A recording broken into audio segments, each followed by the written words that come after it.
Salut tout le monde, très urgent. Aujourd'hui, lundi 13 octobre 2025, les marabouts sages de Ségou, les marabouts qui sont à Ségou là, qui s'appellent les sages de Ségou, ils ont dit qu'ils ont trouvé la solution contre les terreaux.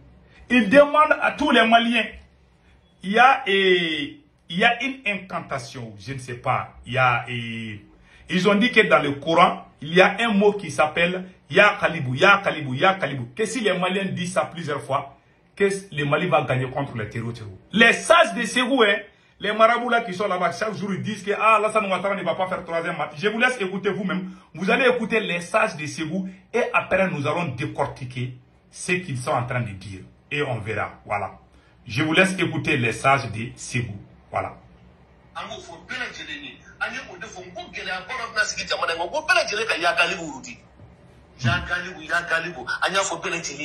Voilà.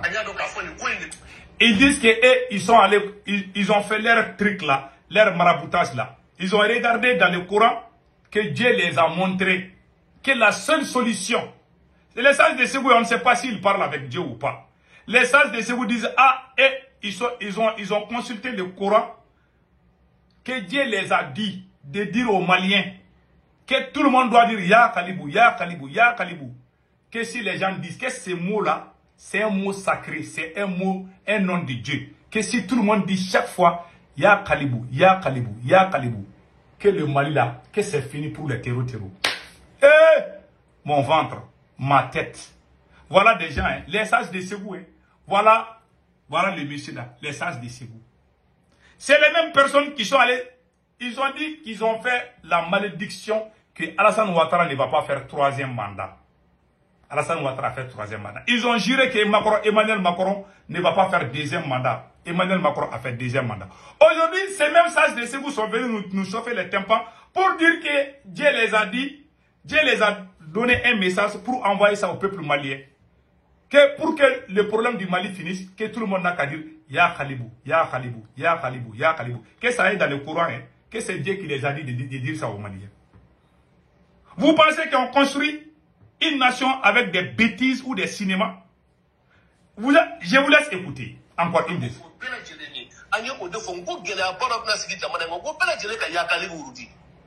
Ya Kalibou, Ya Kalibou, Ya Kalibou, Ya Kalibou, Ya Kalibou, Ya Kalibou. Que tout le monde n'a qu'à dire Ya Kalibou, Ya Kalibou, que c'est fini, hein, que le Mali va gagner, que c'est fini. Voilà des menteurs. Moi je vous dis, moi je suis musulman, je crois à Dieu. Il y a un grand, comment on appelle là, le shérif Ousmane Chérif Manan Aïdara a dit quelque chose que j'aimerais que tout le monde écoute. Écoutez bien ce que Ousmane Chérif Manan Aïdara a dit.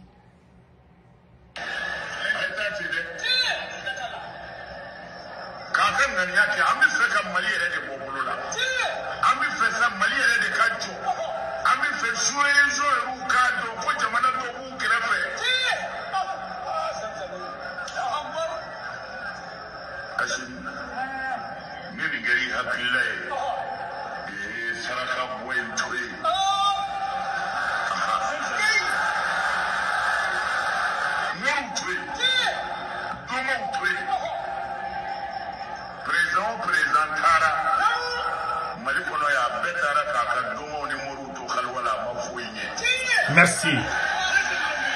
C'est le président du Haut Conseil islamique, Ousmane Chérif Manan Aïdara. C'est son fils qui a marié il y a une Burkinabé qui s'appelle Mariama Diallo, je pense bien. Ou Mariama, je pense que c'est Mariam Diallo. Elle est Burkinabé. C'est son fils, hein. C'est le beau-père des Burkinabé.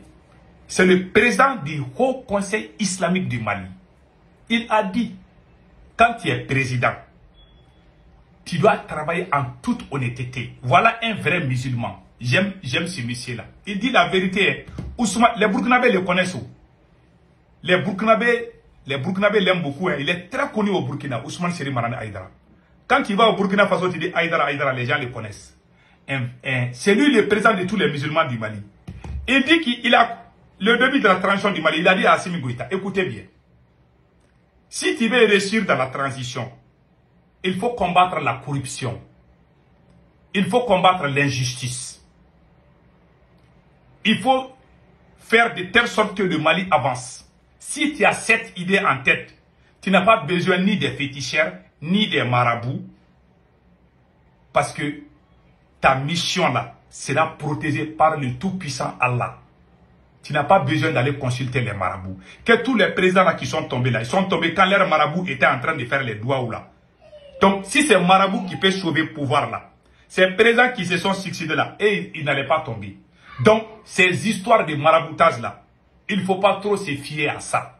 Il faut travailler en toute honnêteté, en toute sincérité, car le peuple te sera reconnaissant. Allah le Tout-Puissant va te protéger. Si tu veux vraiment construire le Mali, tu veux vraiment combattre le système mafieux qui existait, où on faisait la corruption, les vols, les détournements. Si tu es là pour combattre ça, Dieu va te protéger. Mais si tu es venu mentir au peuple malien, tu seras humilié. Voilà ce que le président du Haut Conseil islamique a dit. Mais les faux marabouts de Ségou, qui s'appellent les sages de Ségou, les faux marabouts sages de Ségou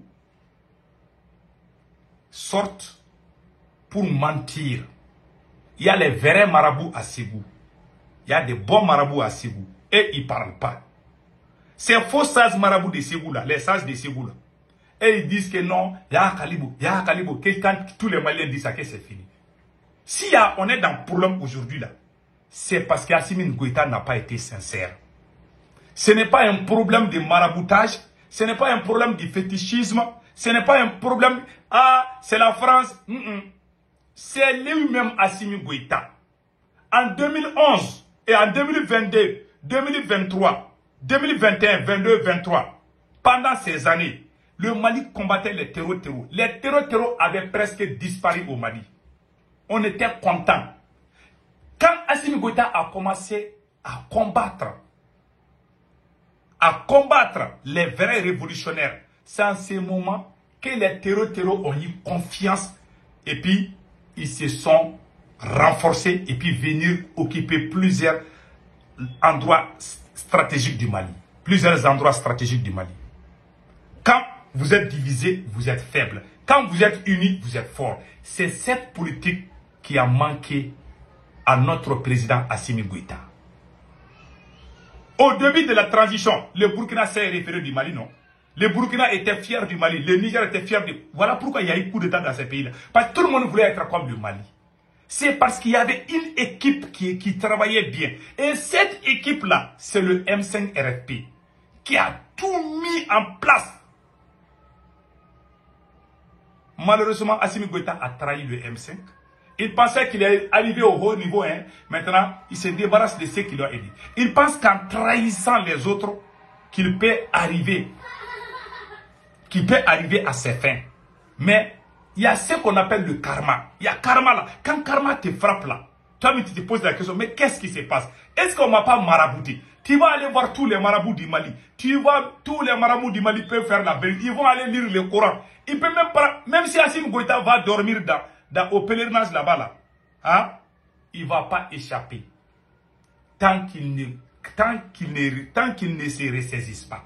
Tant qu'Assimi Goïta ne reconnaît pas ses erreurs et demande pardon. Si Assimi Goïta fait sortir tous ses prisonniers politiques et puis demander pardon aux Maliens, et puis ceux qui ont volé l'argent, les emprisonner, moi-même je vais prendre tam-tam et puis je vais supporter Assimi Goïta. Mon seul problème avec Assimi Goïta, il est venu renforcer le système que nous combattions. Il n'a pas combattu le système. Lui-même, il a renforcé le système. Ce système, c'est quoi? Créer des clans mafieux pour faire les trafics d'or. Créer les clans mafieux pour tromper le peuple malien, pour faire du populisme. À chaque fois que le peuple est en train de découvrir ces bêtises, il crée des occasions, des baises pour que les gens oublient. Par exemple, on a pris telle décision contre l'Algérie. Les gens vont dire, oh, Assimi est panafricain. Oui, oui, on va faire la réciprocité contre les États-Unis. Oui, Assimi est fort. Pendant ce temps, il est en train de voler au Mali.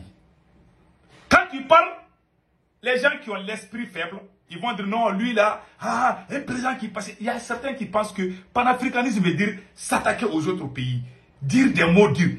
Ce sont les faits qui parlent. Jerry Rawlings a construit le Ghana. Est-ce que vous avez vu Jerry Rawlings en train d'insulter les pays des autres? Est-ce que vous avez vu que Jerry Rawlings a chassé tel ambassadeur? Est-ce que vous avez entendu que Jerry Rawlings est en train de critiquer les blancs là? Son père est un blanc. Le père de Jerry Rawlings comment on appelle là, est un British. Voilà, comme on dit British là, est un anglais ou écossais, je ne sais pas là. Certains disent que son père est anglais ou écossais. En tout cas, il est anglophone. Il est de l'anglo-saxon. Son papa est un blanc. Lui-même, il est né au Ghana, il a dirigé le Ghana, il a bien bâti le Ghana, mais il n'a pas insulté. C'est ce qui confond. Les soi-disant nouveaux panafricains aujourd'hui, là, et ils pensent à ça. Aujourd'hui, par exemple, Assimi Goïta a fait quelque chose.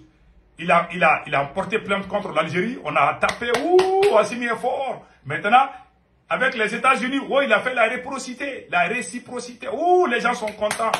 Pendant ce temps, il est en train de voler. Et vous voulez que Dieu aide ces pays-là? Ou vous pensez que Dieu est votre grand-père? Aide-toi, le ciel t'aidera. C'est tout. On ne peut pas construire un pays avec l'imagination, avec le buzz. Ce sont les actes qui construisent une nation. En bon entendeur, salut.